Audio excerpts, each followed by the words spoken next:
Ya. Buenas noches, mi nombre es Emily Borja, soy estudiante de fisioterapia de tercer semestre y el día de hoy les voy a presentar un caso clínico sobre el sistema cardiovascular en un nivel intermedio de 5/10. Para nuestro paciente es un hombre de 45 años, de ocupación contador público, de antecedentes personales, tiene sedentarismo hace 10 años, dieta rica en sodio y grasas saturadas, tiene antecedentes familiares, padre con hipertensión arterial y enfermedad coronaria. Su motivo de consulta es la sensación de fatiga y cefalea leve tras iniciar caminatas recreativas. Sus hallazgos iniciales es la frecuencia cardíaca en reposo de 92 latidos por minuto, su presión arterial en reposo de 146/92 milímetros de mercurio. Tiene un volumen sistólico estimado de 65 mililitros por latido sobre latido. Su fracción de eyección estimada es de 55%. Sus actividades simpáticas aumentan con sudoración, taquicardia leve, durante esfuerzo mínimo y tiene un SG de reposo sin alteraciones significativas. Y su saturación de oxígeno tenemos 96%. Y durante la caminata moderada su frecuencia cardíaca es de 138 latidos por minuto. Su presión arterial es de 158/98 milímetros de mercurio. Tiene una disnea leve en una escala de 3 al 10 y su recuperación es lenta. El FS tras un minuto post esfuerzo es de 122 latidos por minuto. El paciente acude ya que desea iniciar un programa de ejercicio supervisado por fisioterapia para mejorar su capacidad cardiorrespiratoria y controlar su presión arterial. Aquí tenemos 4 preguntas para el cálculo y vamos a anotar las respuestas de cada ejercicio. Nos pide que calculemos el FS max estimado para este paciente utilizando una fórmula simple de predicción por edad. Para esto necesitamos la edad del paciente, que como sabemos era 45 años, y se utiliza también para calcular el FS max 120 menos la edad del paciente, lo que nos daría 175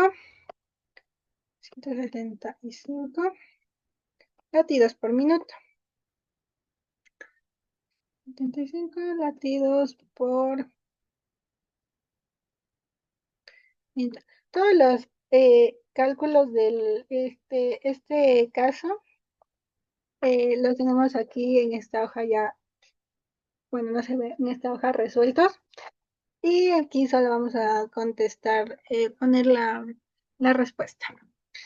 Entonces, para nuestro segundo ejercicio nos pide que a partir del 175 que tenemos aquí, hay que calcular o determinar cuál es la zona cuál es la frecuencia cardíaca ideal para iniciar trabajo aeróbico moderado en una zona de 60-75. Tenemos que para una zona de el 60%, vamos a poner aquí 60%, debemos trabajar con el paciente con 110, 105 latidos por minuto. Y para la zona del 70%, vamos a trabajar con 123 latidos por minuto. Entonces, sabemos que para que el paciente se encuentre óptimo realizando un ejercicio aeróbico, no debemos de sobrepasar los 135 latidos por minuto, ni bajar de los 105 latidos por minuto. ¿Ya? Esta es de la pregunta 2. Nos pide que hay que calcular el gasto cardíaco en reposo. Sabemos que la fórmula del gasto cardíaco en reposo es gasto cardíaco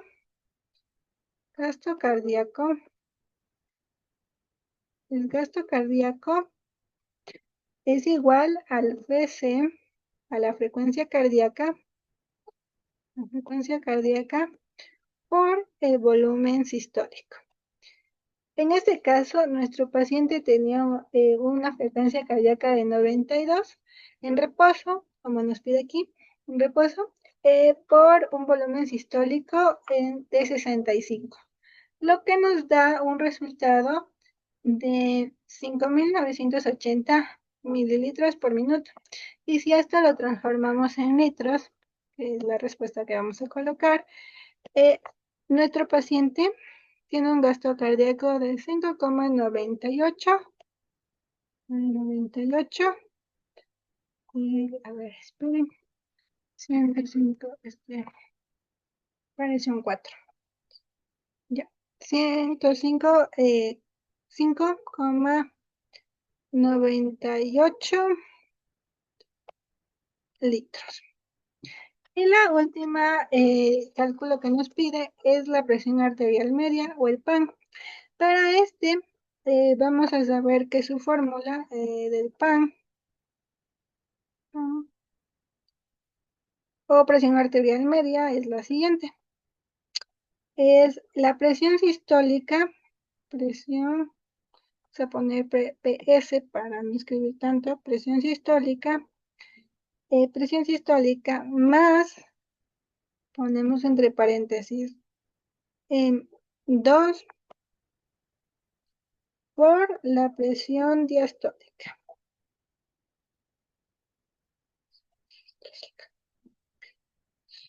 Sobre o dividido para 3.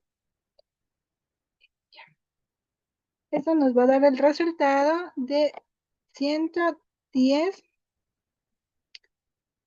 milímetros de mercurio.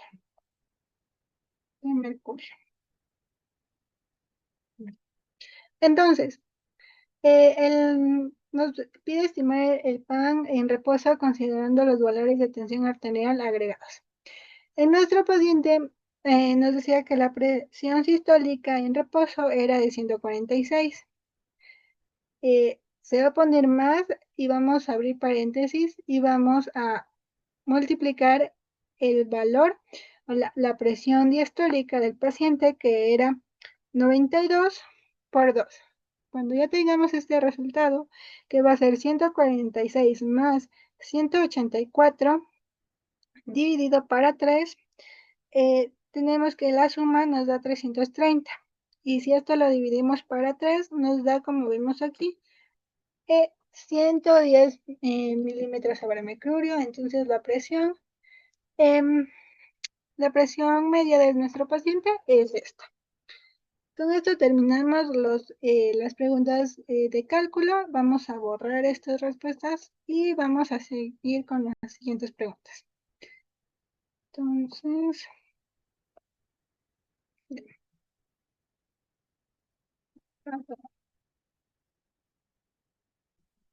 de ahí tenemos 3 preguntas de anatomía. La primera nos dice que vamos a describir el trayecto del flujo sanguíneo desde las válvulas hasta la aorta. Bueno, sabemos que la sangre venosa va a llegar al corazón por la vena cava superior y por la vena cava inferior. Llega a la aurícula derecha y de la aurícula derecha va a bajar por la válvula tricúspide al ventrículo derecho. Cuando esté en el ventrículo derecho va a haber una contracción para poder abrir a la válvula pulmonar. Y de aquí se va por la arteria pulmonar al pulmón para generar su intercambio gaseoso. Cuando la sangre ya vuelve a estar oxigenada, va a regresar por las venas pulmonares a la aorta izquierda.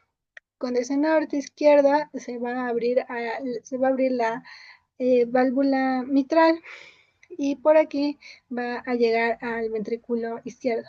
Va a haber una contracción de igual manera y se va a abrir a la válvula aórtica y de esta va a pasar a la aorta para poder para poder ir a las diferentes partes del cuerpo. ¿Ya?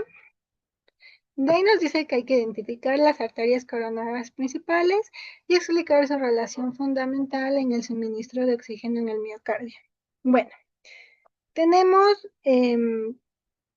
que hay la arteria coronaria izquierda que se va a dividir en dos, que es la descendente anterior, que es la LAD, que esta va a irrigar a la parte interior del ventrículo izquierdo, y tenemos a la circunfleja, que irriga la pared lateral del ventrículo izquierdo y en su parte posterior.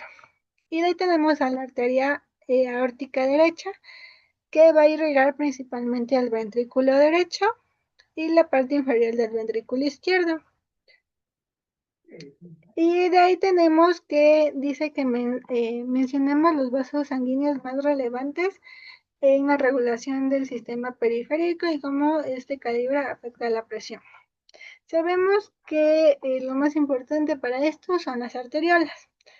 O sea, que si eh, eh, hay menor calibre, va a haber mayor resistencia. Si hay mayor resistencia, va a haber mayor aumento de presión arterial. O sea, lo más simplificado que podemos decir es que si en como las arteriolas van a tener un menor calibre, la sangre, estas arteriolas son mayor resistentes al flujo sanguíneo que viene. Entonces, esto aumenta la presión arterial. De ahí tenemos las siguientes tres preguntas sobre fisiología.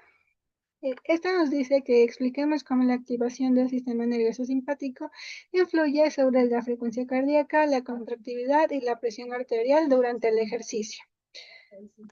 La frecuencia cardíaca sabemos que es un aumento simpático. Em, este aumento, este aumento de la frecuencia cardíaca hace que haya mayor contractibilidad. Si hay mayor contractibilidad, por ende va a haber mayor presión arterial, que es una vasoconstricción. Entonces, aquí si una sube, va a subir todo.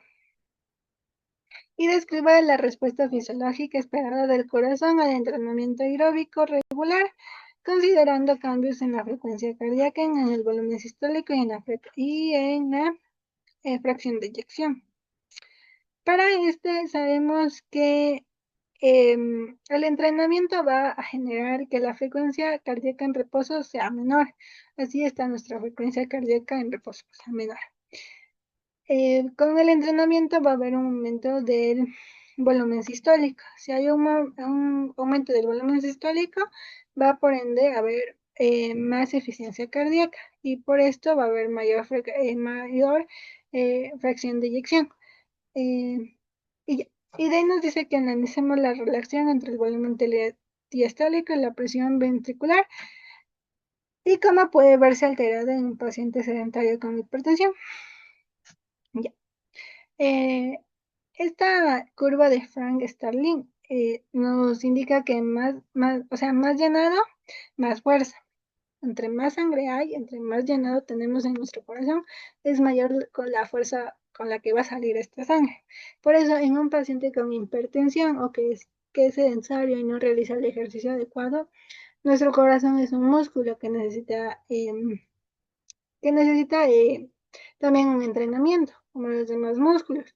Pero ¿qué pasa si no hay? Es como el músculo va a dejar de tener sus propiedades de contractibilidad, no de contractibilidad, sino de poder estirarse con mayor facilidad. En estos casos va a ser menor su capacidad de extenderse, por lo que hay menor respuesta del llenado. O sea que por esto no hay, como que no hay, no se llena con la sangre necesaria que debería de llenarse. Y por esto eh, hay, hay una menor, una menor, ¿cómo se lo digo? Todo va a estar como que más bajo en comparación de una persona normal. Muchas gracias.